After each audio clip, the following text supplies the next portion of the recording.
All right, welcome guys to UAP Society YouTube. I'm Chris Lato, the founder of UAP Society. I'm a retired F-16 pilot. I retired 2 years ago, and now I've devoted my life to making YouTube videos about UFOs and NFT technology. So the whole point of UAP Society in general is to leverage Web3 technology, to leverage NFTs in this case, towards the phenomena. So obviously something is strange. We still have the same evidence we have from 50 years ago. We've made no breakthroughs. And that is the point of UAP Society, is to use this new technology, Web3 technology, NFTs in particular, to punch through what I consider is some sort of information embargo. So today, as part of UAP Society, to educate our community on NFTs, I've invited VoyTech. So VoyTech, he's an entrepreneur, startup investor, hacker, and tech innovator. He's got 27 years of experience in tech, and he's not that old, which is pretty interesting, and 5 years in crypto and Web3. So 5 years in crypto is a very large number, actually. And he was co-founder of the first CryptoPunk social network, punksclub.io. That's how I actually got involved with VoyTech. Welcome, man. Thank you for being here. Hi, Chris. Hi, everyone. Thanks for the invite. Happy to be here. Yeah, and excellent. Happy to chat about NFTs and crypto, which I basically fell in love with several years ago, and I'm devoting all my efforts to this space. Excellent. Yeah. So thanks for taking time. I know you're busy, and we've already set up a couple interviews here, but thanks for taking the time. And I'll just let you start on why you think Web3. Why do you love, like you mentioned, why do you love crypto, and why do you love NFTs in particular? So I fell in love with crypto immediately when I learned about it, mainly because I've been in tech for ages, so I completely understand the technology which is in the backend. And I immediately saw that this is the first platform that allows for true ownership of assets, because for digital assets, right? So back in the day, you can have your trading cards, you can have your bar of gold in your safe or in your basement, and that's the only way you can actually own something tangible that nobody can take away from you. And with NFTs, this ownership was taken to the next level, and with crypto in general, because now you can own digital assets, and by own I mean you literally have them in your wallet and nobody can take them from you. Nobody, there's no bank that can go bankrupt and take the funds along with it. So I fell in love just because of this ownership aspect. Well, I hear that a lot. Well, Yeah. if you look at banks, though, like banks, you own the money in a bank, right? But why do you think that NFTs are more secure? Why do you really feel the ownership of these assets? What's the difference, I guess? The main difference is that there is no single party that can decide what happens with your assets. With a bank, the government can fail, the currency can fail, the bank can go bankrupt, the bank manager can, go crazy, whatever. There are different parties that can make a decision to do something with your money, like lock it, take a percentage of it. I mean, there was a case some years ago in Cyprus where the government took a percentage of balances from people's bank accounts. So there is always a single party that's basically the custodian of your funds in a bank. And with crypto, the assets you own on your wallet are managed by a distributed network of computers spread over multiple countries and owned by different people. And it's practically impossible with secure platforms such as Bitcoin or Ethereum to alter your funds or take control of your funds on your account, unless you're, of course, scammed and so on, which is like a completely separate issue with crypto. But it's the first and only network which allows you ownership of digital assets. I see. So it's really you mentioned there the ownership and then scamming as well. I get that a lot from UAP community, especially, is that they just don't feel safe. They feel like all of NFTs, all of crypto is a scam.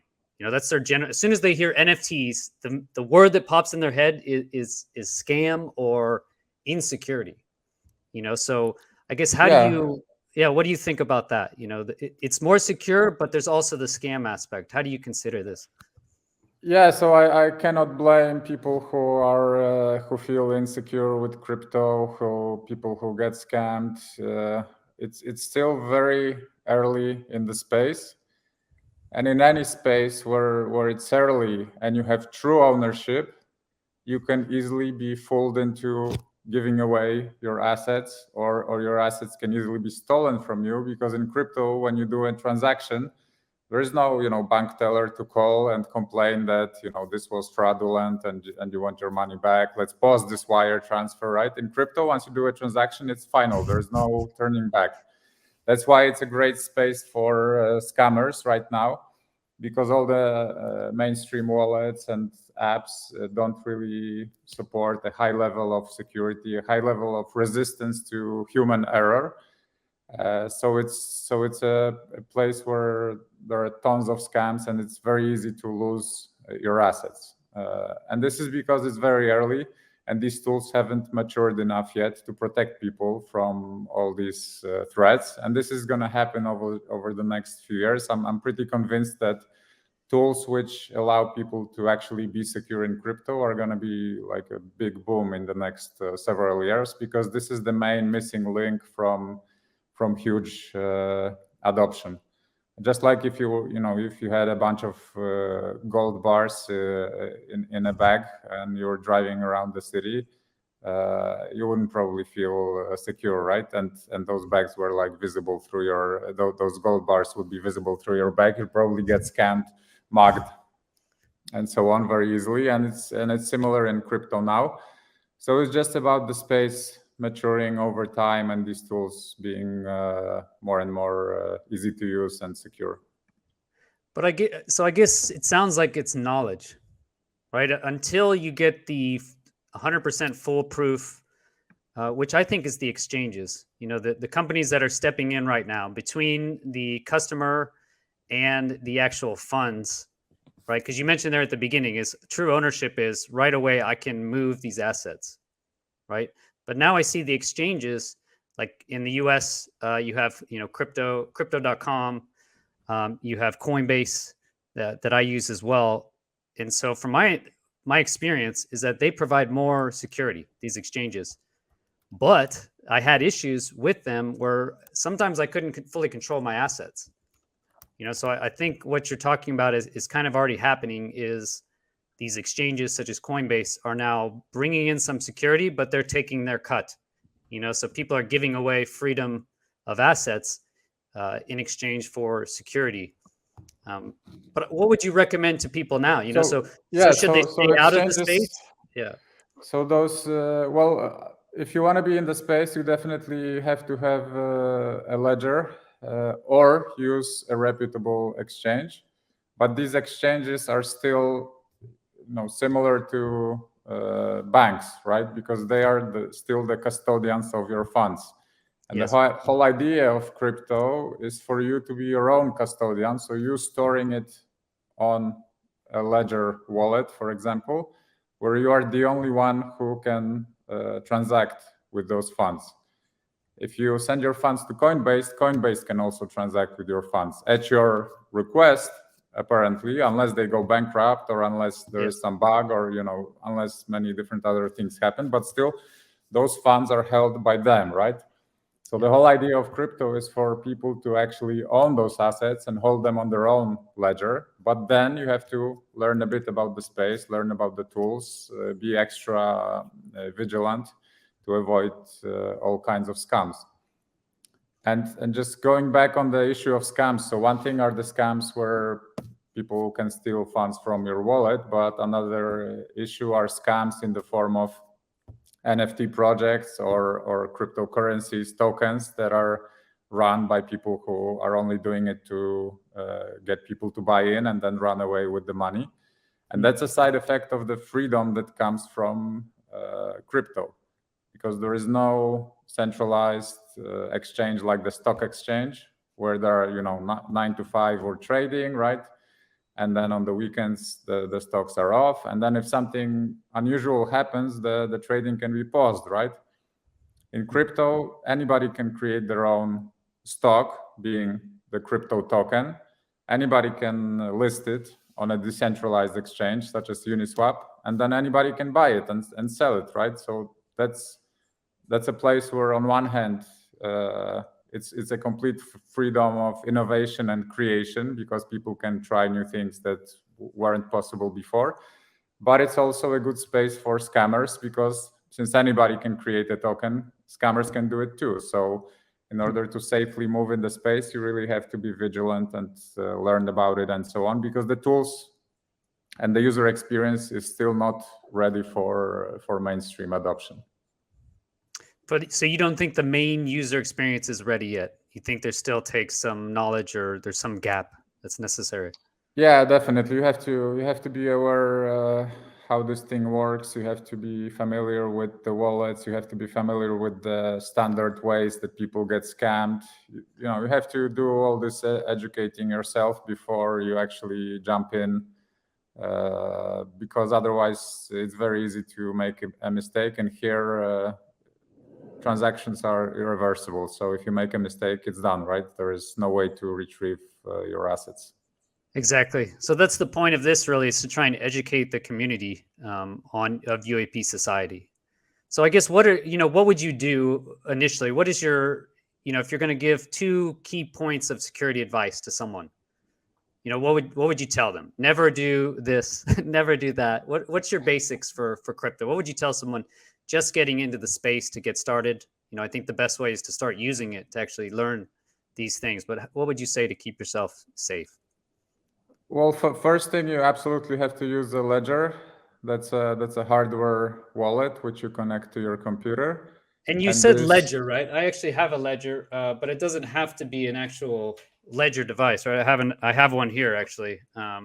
This is you're talking about a cold storage wallet, right? Yeah, I mean, the idea with this. It's not just for cold storage. The idea is that when you have a ledger, the keys to your wallet are stored on the ledger only, and even if your computer is hacked, nobody can steal your keys. And when they steal your keys, they can control all your assets. So every transaction that you do has to be confirmed on the ledger device, because the keys are stored there. So this way, thanks to the ledger, you're moving the keys from your computer to this separate device, which cannot be hacked at this point, at least. And you have to confirm on the device whenever you do a transaction, so people cannot, if they hack your computer and you store your wallet on your computer, they can immediately steal the keys and steal all your assets. If you have a ledger, then you have to actually confirm the transaction on your ledger, so somebody would have to trick you into doing it to steal your assets. If you want to actually, hold your assets on your own wallet, you have to use a ledger. That's like 100% requirement.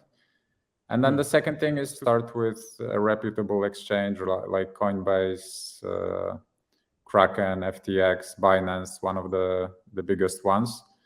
Then you still hold your assets on the exchange and not on your device, but it's still probably safer than just storing it on your computer, because exchanges have many safeguards in place to prevent theft of assets. Yeah, I guess what we've recommended on this channel, and I have other tutorials on it, is MetaMask. So using MetaMask is just your initial wallet. And but then you can connect your MetaMask to the ledger, and this way you use your MetaMask and it's convenient. But on the other hand, the keys are on the ledger, so you have to confirm transactions on it, and this way it's a lot safer than using only MetaMask by itself. I see. Okay, excellent. So that would be a cold storage wallet. And usually I hear that once the funds start getting to an amount, you would be very unhappy losing, But like you said, start out right away if you can. step Yeah, in. if you're just testing with small amounts, then MetaMask by itself is a great solution. But then if you want to store something more valuable, then use a ledger and use a separate account, because with MetaMask and Ledger both, you can have multiple accounts. So just use one account with small amounts for different ongoing activities, and then a separate account for storing the high value assets. And don't really connect or be very careful when connecting that high value account to websites or signing some stuff, because just signing on a website can lead to theft of assets. Have a few accounts, right? But at least have your high value stuff on some sort of cold storage wallet. Yeah, Is your and a number one recommendation. separate wallet from the one you use every day. I think they call it a hot wallet. That's something, hot wallet and cold wallet, right? Those are basically the names. And in the future, I believe that all software will support that, probably somewhat automatically, that how high value assets would be transferred to a cold wallet automatically, so you don't lose them in case you made some mistake. But right now you have to do it manually and make sure you always store the high value assets on a separate wallet that's on a ledger. So you transfer them all, and it costs a little bit of funds, right, to transfer into that ledger account, but you just take it. But it's at this point it's quite cheap. It's going to cost like $1 or $2 for a transfer, so it's not a big issue. Excellent. Yeah, great. Yeah, that helps the community. And then why go through all this effort? You said you're in the space now. I'm in the space, but so why is it worth the effort for these people to basically go through and learn how to do this? Learn how to use a MetaMask wallet, learn how to connect a cold storage wallet. What are the benefits to doing that stuff now? What do you think? I think it's about two things. One is being in a space which, in my opinion, is the future of ownership and finance too. So that's one aspect, being early in the space, being able to participate in it, learn it, and so on, right? The people who were in Bitcoin early, 8 or 7 years ago, made a lot of money. I'm not sure if that type of value increase for Ethereum or Bitcoin is going to happen again. Probably not as huge as in the past. But there is still many people say that it's going to appreciate in value. So it's also a way to invest into this ecosystem. But the main thing is being a part of the space, learning about it, and just being able to watch it and look at the things that potentially will become the future of ownership and finance. So basically, you think it's a unique opportunity here to where we can finally, at the person level, own digital assets. So own digital assets, and you think it sounds like the first time that, at least in our lifetimes, that this is possible. And so you see this going into the future and really transforming what the world looks like in the future. Is that? Yeah, that's what I think. Both crypto and NFTs have many applications. The basic one for crypto is, of course, a financial instrument like Bitcoin or Ethereum. With Ethereum, you have the whole world of finance on top of it. So you have lending. You can actually kind of pawn a work of art and get a loan secured by that work of art, the work of art being an NFT. So basically, any asset in crypto can be treated as a financial asset, which is also very interesting because it's probably not so easy to get a loan secured by collectors' trading cards, right? Yes. But with crypto on many of the major NFTs, you can easily get a loan, and it takes 3 seconds, and you can do it 24/7. So this is like a new experience in finance that was never around before. Yeah, And it's then like getting a for loan on your stocks, I guess. Imagine if you had, yeah, say, yeah, exactly. $100,000 of Tesla Yeah. stock. Now you could actually get a loan on that asset. Only there is no verification, and it's available 24/7, and you can always repay it or get more or get liquidated, of course, if the value of the asset goes below the value of the loan. But still, the new part is that it's completely trustless and not governed by anybody. It just lives on the Ethereum blockchain, and it's accessible worldwide to anybody who wants it. So, I guess so. Unique opportunities in NFTs, I think, is what like you've started here. Let me share this. So this is one example of NFTs that you've started, right? So basically, you mentioned owning the asset, but the other thing that you also mentioned was verification of basically person or asset. So you created Punks Club, and this is how I actually got to know you. Can you explain a little bit about Punks Club and your view for it? Yeah, it's a social network for holders of a specific NFT. That NFT being the CryptoPunk, which is the first NFT collection ever released. That's why it has so much provenance in the space and in crypto in general.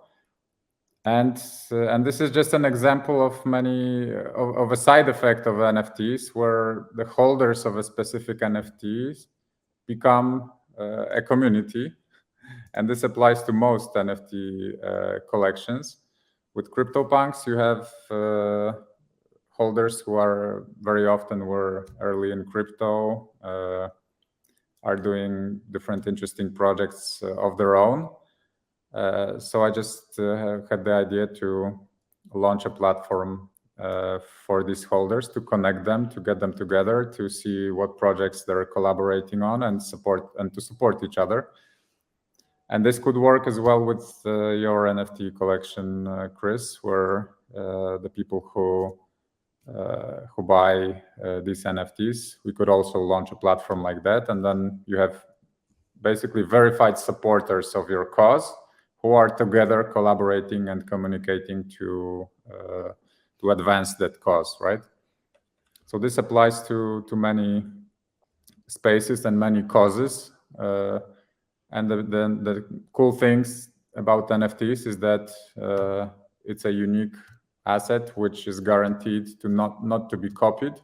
There's no way to copy it or counterfeit it. So if somebody logs into Punks Club, there is 100% guarantee that they're a holder of a CryptoPunk, right? If this was your initiative, for example, then you have 100% guarantee that this is a holder of your NFT who's supporting the cause, and that's why they have access to the site. So 100% verification. So it's basically an asset, and that's kind of what I feel about it as well, is that it's a digital asset that we can actually, for the first time, verify 100%.